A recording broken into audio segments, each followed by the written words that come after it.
and the readers and parents. My name is Mina Lan Chi. You can call me either way, and I will be the first speaker of the negative team, which will oppose to you why we disagree to the motion that public spaces should have a 24/7 facial recognition system. So before going to my speech, as a first speaker, I will redefine the motion, explain about how this facial recognition works, the stakeholders, and my first two ideas. My second and third speaker will rebut and summary and also give the two ideas another. Okay, so first, redefining the motion. So facial recognition system is a way of identifying or confirming the identity of an individual using an image of their face. It is used in parks, it will be used in parks or public spaces like that, and it will be used through cameras that can be anywhere in these public spaces. So clearly more explanations. This system will receive an input of the faces, analyze them, and then create a map of the lines of the facial, and then compare to a database, and then determine if this is what they are looking for. So coming to my first, so the stakeholder will be the government, the people, and the police, or the government in general. So the first idea is this system will waste money and is biased in some way. Like, you can be sure that this tech have enough, diversity. Yes.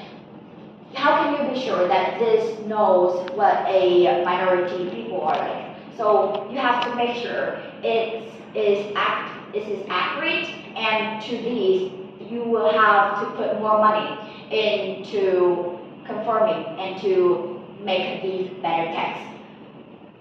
So second, it relates to the ownership. So when you use this, it has a huge thing about consent. So where can these images taken from? Is it from their ID cards or something? Do they have consent of being watched every way in the streets? Or do they agree to being seen by police or all over the world about what they are doing? So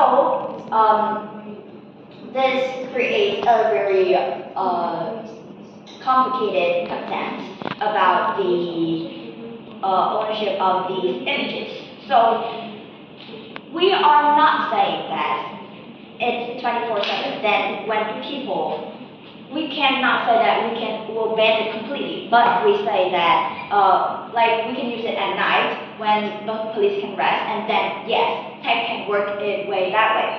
Second, and it will save money this way because you say that when they use camera 24/7, it will waste more electricity bills or something like that.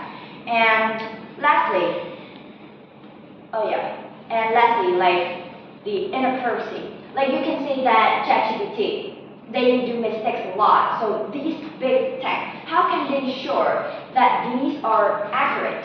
So yeah, by doing that, you have to be sure of what do they use the images from. Is this correct? Or it will be bad and being harassed by the police. So at the end of the day, as a first speaker, I firmly oppose to the motion that public spaces should have a 24/7 facial recognition system. Thank you a lot for listening.